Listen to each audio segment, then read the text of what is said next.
اور اس سے مدد بھی لے سکتے ہیں۔ ایک مرتبہ کسی خاتون نے مجھ سے کہا کہ ہمیں تو ڈاکٹر اسرار صاحب نے کہا کہ بار بار کسی چیز کو کسی سے کہنا بھی شرک ہے۔ اعوذ باللہ، بھی ایک شرک پتہ نہیں ڈاکٹر صاحب نے کہاں سے سمجھ لیا ہے کہ زندہ آدمی سے اگر کوئی مطالبہ کرتا ہے کسی چیز کا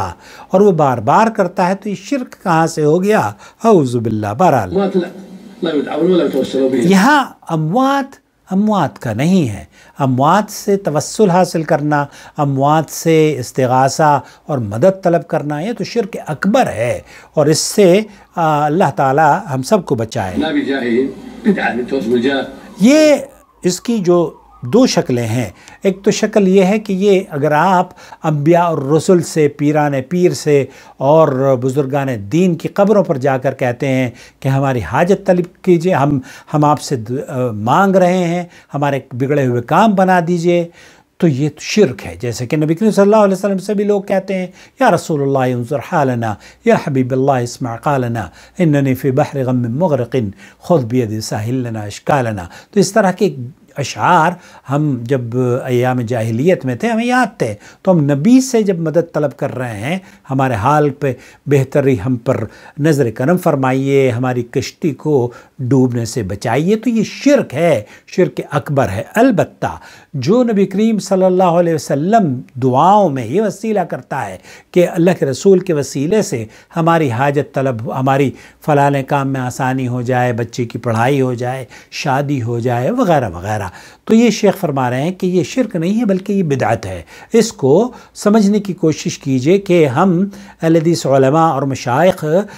اس بات کے قائل ہیں کہ وسیلے کی جو جائز شکل ہے زندوں سے وسیلہ طلب کرنا، اس میں کسی بھی اہل علم نے اختلاف نہیں کیا ہے۔ جہاں ممانعت ہے، جو شرک ہے، وہ انبیاء اور رسل اور بزرگان دین سے جو فوت شدہ ہیں، جن کا انتقال ہو چکا ہے، جس دنیا سے جا چکے ہیں، ان سے مدد طلب کرنا یہ شرک ہے۔ اور ایسا کبھی نہیں ہوا۔ حضرت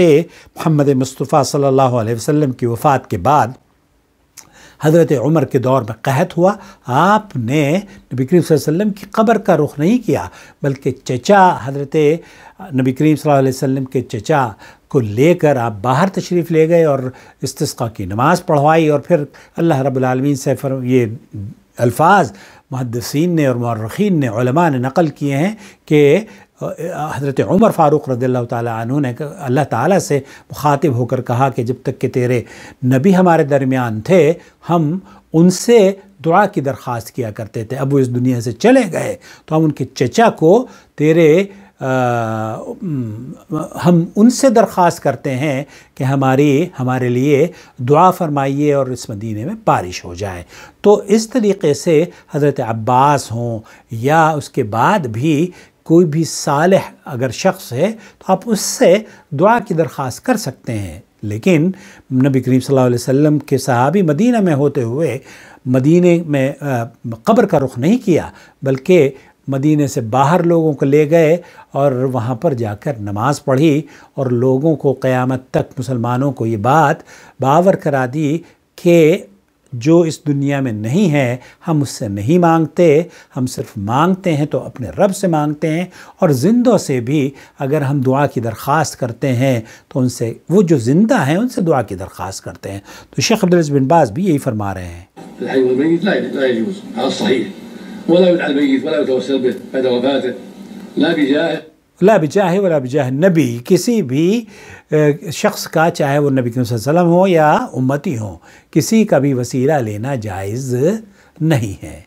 البتہ اللہ کے پیارے پیارے ناموں کا وسیلہ لیا جا سکتا ہے، جیسے کہ احادیث میں بھی آیا ہے، تو یہ جائز وسیلہ ہے، یا اپنے نیک اعمال کا وسیلہ لیا جا سکتا ہے، جیسے کہ صحیح بخاری میں وہ حدیث موجود ہے، بنی اسرائیل کے ان 3 لوگوں کا قصہ جو اپنے اپنے اعمال کو ذکر کر کے رب سے دعا مانگتے ہیں اور اللہ تعالیٰ ان کا راستہ کھول دیتا ہے۔ تو آپ بھی نیک اعمال کرتے ہیں، ان نیک اعمال کا جو نیک اعمال اللہ کے یہاں آپ یہ سمجھتے ہو کہ شرف قبولیت بخشے گئے ہوں اور وہ نبی کریم صلی اللہ علیہ وسلم کی اطاعت اور فرمانبرداری پر مبنی ہوں، ان کو آپ وسیلے کے طور پر استعمال کریں کہ اللہ یہ کام میں نے کیا ہے، اگر تیری رضا کے لیے کیا تھا، اللہ تو اس کی وجہ سے میرے بگڑے ہوئے کام بنا دے۔ تو یہی وہ دعا ہے جو کہ بنی اسرائیل کے لوگوں نے بھی کی تھی، اور مجھے امید ہے کہ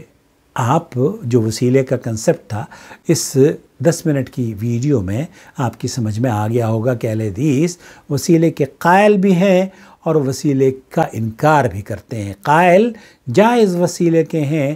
اور انکار اس وسیلے کا کرتے ہیں جو کہ شرک اور بدعت ہے۔ اللہ تعالیٰ مجھے اور آپ کو محفوظ رکھے۔ السلام علیکم ورحمۃ اللہ وبرکاتہ۔ چینل سبسکرائب کر لیجئے اگر ابھی تک آپ نے سبسکرائب نہیں کیا ہے، اور اپنی رائے ضرور دیجئے کمنٹس میں ہمیں، تاکہ ہم امپروو کر سکیں۔